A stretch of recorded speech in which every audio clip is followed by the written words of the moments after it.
Asia cup 2025లో భాగంగా చిరకాల ప్రత్యర్థులు భారత్ పాకిస్తాన్ రేపు దుబాయ్ వేదికగా తలపడనున్నాయి. సాధారణంగా ఇలాంటి హై వోల్టేజ్ మ్యాచ్ అంటే టికెట్లు హాట్ కేకులు అమ్ముడుపోయేవి. అయితే ఈసారి మాత్రం పరిస్థితి వేరుగా ఉంది. పహల్గామ్ దాడి నేపథ్యంలో ఇండియా పాకిస్తాన్తో మ్యాచ్లో ఆడకూడదని ఫ్యాన్స్ పెద్ద ఎత్తున కోరుకుంటున్నారు. దీంతో టికెట్ల అమ్మకాలు సన్నగిల్లాయి. అలాగే అధిక ధరలు కూడా మరో కారణంగా నిలుస్తుంది. అయితే ఇండియా పాకిస్తాన్ మ్యాచ్కు సంబంధించిన టికెట్ల రేట్లను నిర్వాహకులు తగ్గించారు. అయినా పరిస్థితుల్లో ఏ మార్పు రానట్లు తెలుస్తుంది.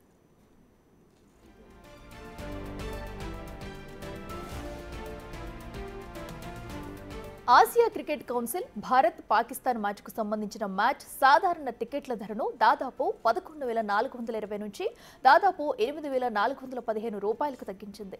అయితే Emirates cricket board ECB reply మాత్రం డిఫరెంట్గా ఉంది. టికెట్లు అమ్ముడుపోవడం లేదన్నది నిజం కాదని ఈసీబీ అంటుంది.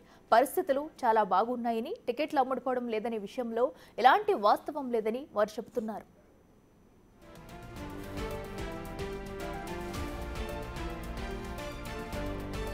అయితే క్షేత్రస్థాయిలో మాత్రం పరిస్థితులు అందుకు భిన్నంగా ఉన్నాయి. టికెట్లను అమ్మకానికి పెట్టి దాదాపు 10 రోజులు కావస్తున్నా ఇంకా 50% టికెట్లు అమ్ముడుపోకుండా మిగిలి ఉన్నట్లు తెలుస్తుంది.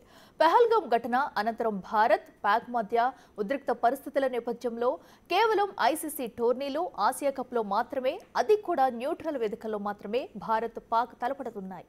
ఆసియా కప్ ఆసియా ఖండంలోని దేశాలు పాల్గొనే మల్టీనేషనల్ టోర్నమెంట్ కాబట్టి మనం పార్టిసిపేట్ చేయాల్సిందే. ఏదేమైనా ఐసీసీ టోర్నమెంట్లో భారత్తో మంచి సంబంధాలు లేని దేశం పాల్గొన్నప్పటికీ మనం ఆడాల్సిందే. కానీ ద్వైపాక్షిక సిరీస్ల విషయానికి వస్తే మనం ఏ శత్రు దేశంతోనూ ఆడబోమని బీసీసీఏ కార్యదర్శి దేవజిత్ సైకియా ఈ మధ్యనే క్లారిటీ ఇచ్చారు.